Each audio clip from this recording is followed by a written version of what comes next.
Vai, vai sul liscio! Vai sul liscio, molto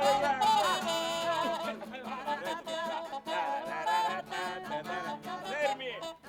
Lo so cosa state pensando che sono costretto a lavorare per strada a causa che è arrivato il nuovo governo, ma no, è già da prima, con quelli di prima che lavoravo per strada, ho lavorato per strada, nelle piazze, nei cortili, sotto i ponti se pioveva, ma non ci cambia qualcosa? No! Non ci cambia No, niente, no. niente di... Forse state pensando che ci stiamo allenando perché quest'inverno i teatri saranno chiusi, non avranno i soldi per pagare le bollette, il gas, allora noi siamo per strada, ci alleniamo. Ma no! È già da un pezzo che i teatri non hanno i soldi per pagare i tecnici e gli artisti, ma dai, ma per favore, noi siamo qui per strada perché noi siamo suonatori ambulanti e noi pratichiamo il liscio illegale!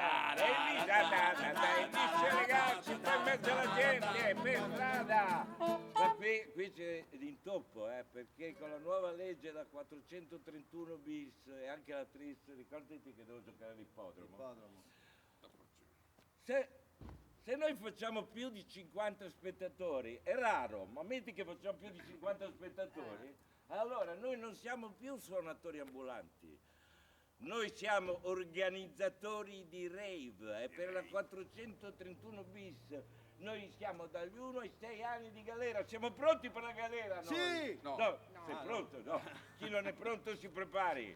Allora, già che ci siamo faccio un comizio, perché tanto rave per rave, buttati, liscio per comizio. Allora, mi rivolgo ai fratelli saltimbanchi, i guiti, i musici ambulanti. Allora, c'è un intoppo, non per noi. Il liscio per chi è? Per gli anziani. Per gli anziani. E quindi sarebbe un rave per anziani. Allora, se tu smanganelli i giovani, gli insegni a vivere. Se smanganelli gli anziani, gli impari a morire. Impari a morire. E se gli anziani imparano a morire, scompaiono prima del loro ritardo comunque terapeutico e farmaceutico, signori, l'INPS andrà anche in attivo o a pari, ma la destra perde voti, perché i voti degli anziani sono quelli eterni, sicuri, concreti, e lì l'intoppo non è più per noi, perché allora diciamo a tutti, allora facciamo una cosa, sempre per la 431 bis, ma come l'ho imparata a memoria. Allora, occupazioni in scuole, rave. Comitiva di turisti giapponesi con annessa festa di laurea, rave. Andiamo avanti? Vai. Andiamo avanti. Manifestazioni di proteste improvvise in piazza, rave, tutto rave. Adunate di pellegrini in Vaticano, rave, è tutto rave. Ma a noi non ci cambia niente, ci cambia qualcosa. A noi? Noi pratichiamo il liscio illegale.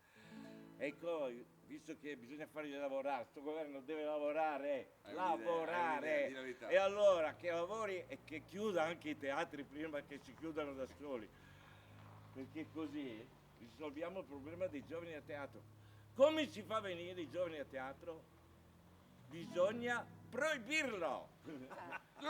Vedi? E una volta proibito, allora sì che torna il gusto, dai. Bravo, signor il Rossi. gusto come pratichiamo, infondiamo noi al popolo con liscio illegale, vai. Ogni tanto la luna ed il sole si incontrano insieme nello stesso cielo. Questo è il momento più bello ed è proprio quando